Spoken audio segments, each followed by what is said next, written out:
some of the really down-to-earth but imaginative people who are creating AI, they are extremely worried about it and feel that there needs to be a moratorium on it, in fact.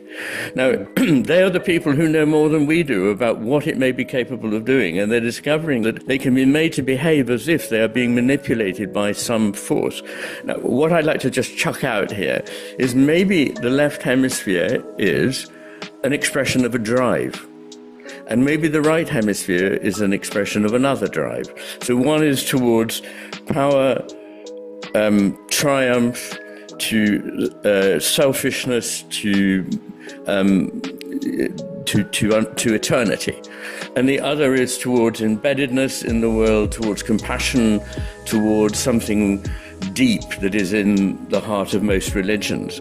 Now, maybe these two elements exist because they seem to exist in a way, these drives towards differentiation and union, in the simplest organisms we have, at a very deep level that is not referable to the DNA, but somehow to the forms that influence the way in which the thing creates itself. We need, as you say, both drives, but it's terrible when this potentially malignant drive takes the lead. This is really the story of the Aldebaoth, the Gnostic demiurge, and Lucifer, the Christian devil. Both of which seem to me like uncharitable caricatures, against which the Gnostics and Christians can both easily identify themselves as the good guys. Yaldabaoth is a wrathful, foolish tyrant, and Lucifer is a cunning, subversive rebel. From the human perspective, hot and cold are both dangerous, and there is a small range of temperatures between the two which are not damaging to us.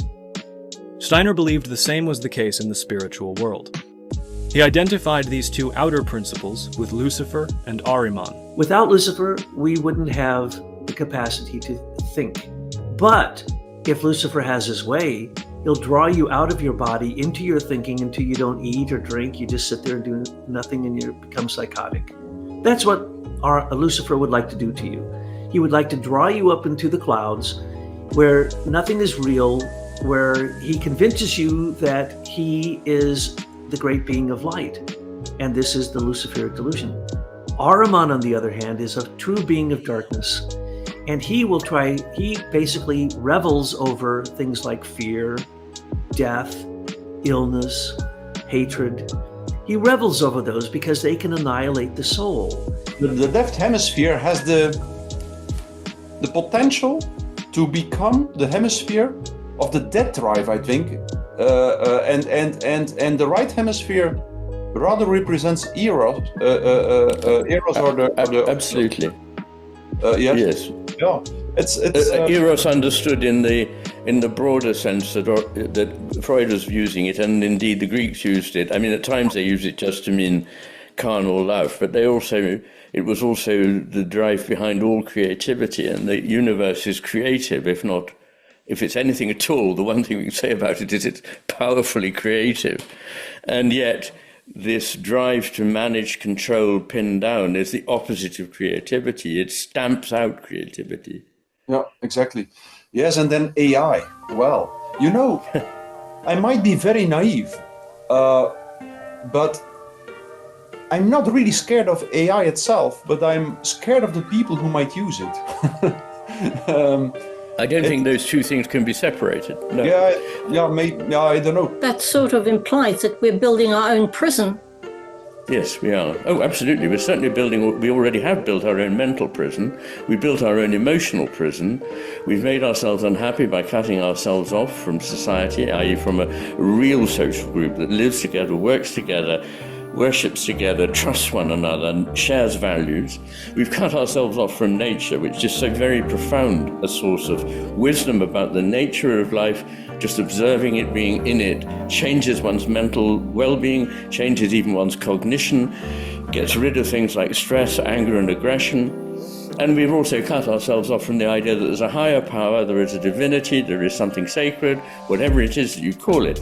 And these three things are the things that most matter to human beings. They are the things they always seek. They are the things that seem very real until you adopt the mindset of the modern left hemisphere dominated rationalist And if we're to get to a place where we can survive after the collapse of civilization, which I fear may not be avoidable, we need to grow these small communities now. We need to start them, and people are doing. And I'm honored and privileged to be associated with a few such projects where people are growing their own food together, living together, sharing together, and modeling something that is sustainable, which is not demanding on the earth, but... We just lost you just at the end there, Iain. Obviously, technology cut you.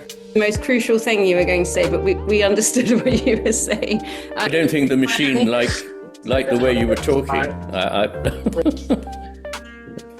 I mean, this is why machines don't work for me. As soon as I come into the room, they all go haywire, like pork Pauli, because they know I don't like them.